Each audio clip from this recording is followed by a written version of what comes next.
Hey YouTube, just want to do a quick video. This will be a prepping tip, I guess it would be. We was talking on one of the chats I was on.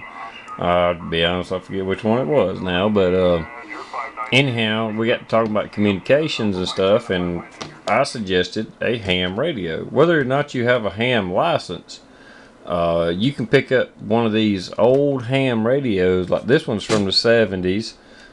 This one works. This will broadcast, and I do have my entry-level ham license. I don't have my general license, which I need to get, but that's beside the point.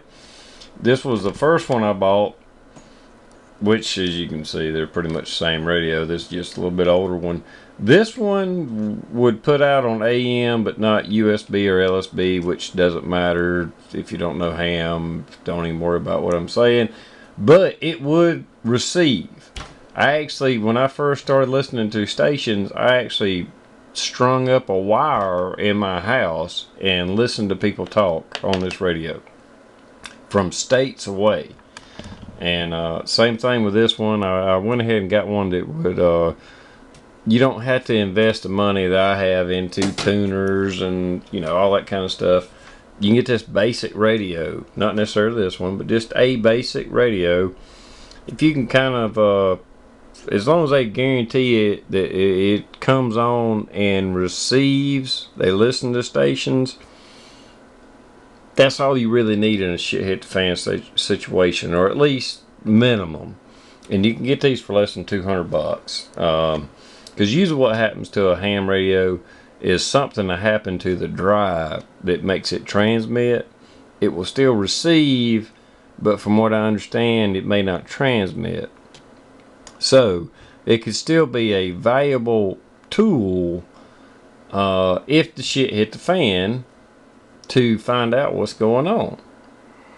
Because we're talking about a device that will you could pick up from states away, if not a country away. I mean, I've heard conversations from overseas on this, depending on weather and solar activity and blah, blah, blah. Don't matter. That ain't important. But this is far more than the handheld little, you know, Wushans or Bofongs or whatever, which are damn near line of sight. I mean, they're only a few miles, unless a repeater's working, and then you might reach 50 or 100 miles. But this is just, this will work with a basic antenna and get you some information about what's going on. Because if the shit hits the fan, the ham radio operators will be lighting this thing up, and you should be able to find out excuse me pretty much anything you need to know, because in a shit hit the fan situation, I don't know about you, but I'm not going to trust the local emergency broadcast. I'm going to trust this, what the people on the street are telling me, more than I will what the government. Because when the shit hits the fan, it's going to be the government that caused it, so I ain't going to listen to them. But anyway,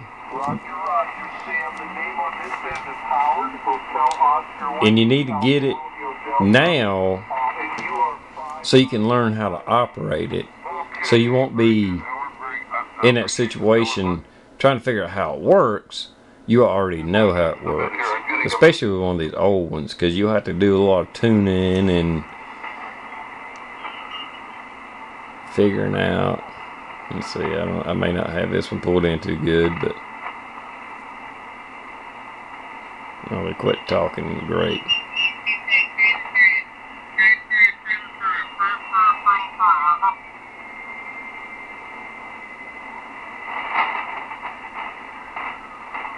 Well, I just barely had that one tuned in.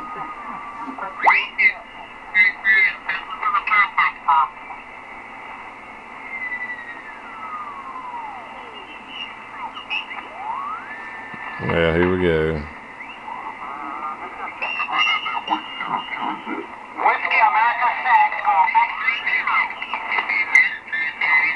See what I'm talking about? This ain't the easiest thing to do.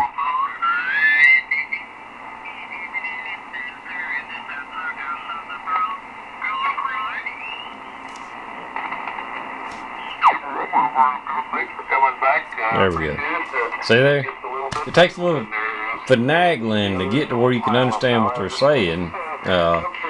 So it's good to have it beforehand so you can kind of get a feel of how to tune in channels to find out what's going on.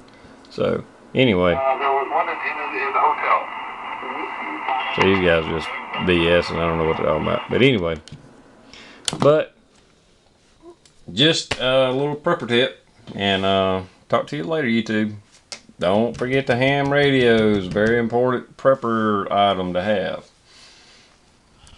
As well as a CB is not a bad thing to have. Extra radio. See you, YouTube.